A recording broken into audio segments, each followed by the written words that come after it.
Good evening सभी को। हम लोग डिस्कस कर रहे थे नेपोलियन बोनापार्ट के बारे में। ठीक है। इस तरह डिस्कस कर चुके थे, फिर उसी को एक बार और हम लोग देखेंगे। 1815 में Napoleon Bonaparte battle of Waterloo में डिफीट होते। ठीक है। बैटल ऑफ वाटरलू में नेपोलियन बोनापार्ट का जो डिफीट होते, तो नेपोलियन बोनापार्ट को डिफीट कराने के लिए कोई एक पर्टिकुलर एक सिंगल कंट्री का यहाँ कंट्रीब्यूशन नहीं है। दैट मीन्स यहाँ पर कंबाइंडली नेपोलियन बोनापार्ट के अगेंस्ट में लड़ाई लड़े थे, यूरोप का कंबाइंड पावर लड़े थे। दैट मीन्स उसको हम लोग शॉर्ट में कहते PRAB, PRAB. That means Prussia, Russia, Austria and Britain, combinedly ये चार कंट्री और भी कंट्री थे मिल करके नेपोलियन बोनापार्ट के अगेंस्ट में लड़े थे। क्योंकि उस समय नेपोलियन इतना पावरफुल थे कि उनको कोई एक सिंगल कंट्री नेपोलियन बोनापार्ट को डिफीट करना वो संभव नहीं था। तो सिंपल में हम शॉर्ट फॉर्म में यहाँ पर क्या यूज़ करते, PRAB, that means Prussia, Russia, Austria and Britain, ये चार कंट्री, मेनली चार कंट्री मिल करके नेपोलियन बोनापार्ट को 1815 का बैटल ऑफ वाटरलू में डिफीट कराए थे। और नेपोलियन बोनापार्ट को जैसे डिफीट कराए, जैसे काल मैंने आपको बताए थे कि फिर किंग कौन बना, तो आपको बताए थे लुइस 18। तो दैट मीन्स लुइस 18 कौन सा डायनेस्टी से बिलोंग करते, वही पुराना वाला डायनेस्टी, वही बर्बन डायनेस्टी जो था बिगिनिंग में, है ना। वही बर्बन डायनेस्टी को जो 1815 में जैसे ही नेपोलियन बोनापार्ट को डिफीट कराते हैं प्रैब ने, तो फिर से बर्बन डायनेस्टी जो बिगिनिंग में एग्जिस्टिंग था फ्रेंच रिवोल्यूशन से पहले, जो बर्बन डायनेस्टी रूल कर रहे थे, तो उसी डायनेस्टी को फिर यहाँ पर इस्टाब्लिश करते हैं। और उसका जो रूलर जो है लुइस 18 को वहाँ का रूलर बनाते हैं फ्रांस का। ओके। दैट मीन्स अब फिर से एब्सोल्यूट मोनार्की स्टार्ट होते हैं फ्रांस में। ठीक है। दैट मीन्स फ्रेंच रिवोल्यूशन से बिफोर का जो सीन है फिर से रिपीट होता है, और ये सीन चलता है 1830 तक। फिर 1830 में फिर से रिवोल्यूशन होते हैं, और ये रिवोल्यूशन आप लोग क्लास 9 में नहीं पढ़ते, 10 में पढ़ते हैं। ठीक है। तो जो भी हो हम लोग यही डिस्कस कर लेंगे इसका बारे में। तो 1830 में फिर से रिवोल्यूशन होता है, जिसको कहते हैं जुलाई रिवोल्यूशन, जुलाई रिवोल्यूशन। और इस जुलाई रिवोल्यूशन में जो है बॉर्बन डायनेस्टी जो है उसको फिर ओवरथ्रो किया जाता है, इसको हटा दिया जाता है। ठीक है। और एब्सोल्यूट मोनार्की जो था बॉर्बन डायनेस्टी का, तो उसको ओवरथ्रो करके फिर से कॉन्स्टिट्यूशनल मोनार्की स्टार्ट होते हैं फ्रांस में 1830 में। दैट मीन्स कॉन्स्टिट्यूशनल मोनार्की इससे पहले कब हुआ था, 1791 में कॉन्स्टिट्यूशनल मोनार्की स्टार्ट हुआ था।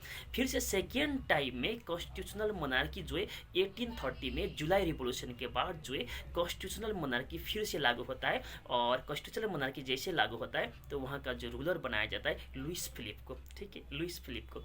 और लुइस फिलिप का रूल इस तरह से चलता है फिर 1848 तक। और 1848 में फिर से रिवोल्यूशन होता है, जिस रिवोल्यूशन का नाम है फेब्रुअरी रिवोल्यूशन। और 1848 में जो फेब्रुअरी रिवोल्यूशन होते हैं तो उस समय फिर से ये कॉन्स्टिट्यूशनल मोनार्की जो है इसको फिर से ओवरथ्रो करते हैं। और कॉन्स्टिट्यूशनल मोनार्की को ओवरथ्रो करने के बाद फ्रांस बनता है रिपब्लिक। दैट मीन्स ये सेकेंड टाइम रिपब्लिक हुआ। एक तो 1792 में फ्रांस को रिपब्लिक डिक्लेयर किए थे जैकोबिन का टाइम में रोबेस्पियर ने, है ना। और फिर सेकेंड टाइम यहाँ पर 1848 में फेब्रुअरी रिवोल्यूशन के बाद कॉन्स्टिट्यूशनल मोनार्की को ओवरथ्रो करते हैं और फ्रांस रिपब्लिक बनता है 1848 में फेब्रुअरी रिवोल्यूशन के बाद। ओके। तो फ्रांस रिपब्लिक बना। तो अब यहाँ पर फ्रांस में universal male suffrage, that means जितना भी मेल है, ठीक है, 21 ईयर्स एंड अबव एज का, तो सबको वोटिंग देने का राइट मिलता है, सबको वोटिंग राइट मिल जाता है। बट फीमेल को वोटिंग राइट अभी तक नहीं मिला है। और फाइनली फीमेल को वोटिंग राइट फ्रांस में मिलता है 1946 में, लगभग और 100 साल बाद 1946 में फीमेल को वोटिंग राइट मिलता है। तो इस तरह से फ्रांस का पूरा हम लोगों ने रिवोल्यूशन पूरी तरह से पढ़ लिया। ठीक है। मतलब अभी चैप्टर खत्म नहीं हुआ है, यहाँ पर हम लोग फिर अलग पार्ट से, रिवोल्यूशन पार्ट खत्म हो गया है, फिर अलग से यहाँ पर वीमेन का कंट्रीब्यूशन क्या था फ्रांस का रिवोल्यूशन में, तो जैकोबिन क्लब का मेन कंट्रीब्यूशन क्या था उसको लेकर के कुछ कुछ पार्ट है, उसको हम लोग फिर से पढ़ना है। ठीक है। तो वो तो बाकी है। ओके। तो लगभग रिवोल्यूशन यहाँ पर ख़त्म हो गया। दैट मीन्स आप जस्ट काउंटिंग करके भी देख सकते हो। 1789 में फॉल ऑफ बस्टिल, है ना। और इसी तरह से 1791 जो है 1791 में होता है आपका कॉन्स्टिट्यूशनल मोनार्की बनता है फ्रांस में, है ना, 1791 में। और 1792 में फिर फ्रांस जो होता है रिपब्लिक बनता है। और फिर 1794 में जो रोबेस्पियर जो होता है उसको गिलोटाइन किया जाता है। उसके बाद फिर डायरेक्टरी रूल शुरू होता है।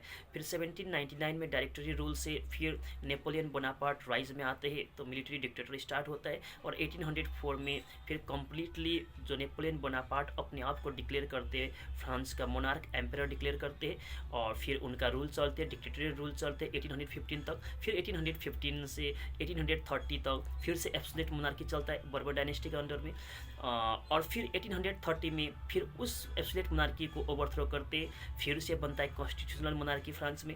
और ये कॉन्स्टिट्यूशनल मोनार्की चलता है 1840 तक। और फिर से 1848 में रिवोल्यूशन होता है, फेब्रुअरी रिवोल्यूशन, और फिर से फ्रांस बनता है रिपब्लिक। ठीक है। और उस समय फ्रांस में सभी मेल को, that means universal male suffrage मिलता है। दैट मीन्स सभी मेल को 21 ईयर्स एंड अबव एज का सभी मेल को वोटिंग राइट मिलता है, बट फीमेल को वोटिंग राइट नहीं मिलता है। और फीमेल को वोटिंग राइट फाइनली मिलता है कब? 1946 में। ओके, तो बाकी पार्ट कल पढ़ेंगे।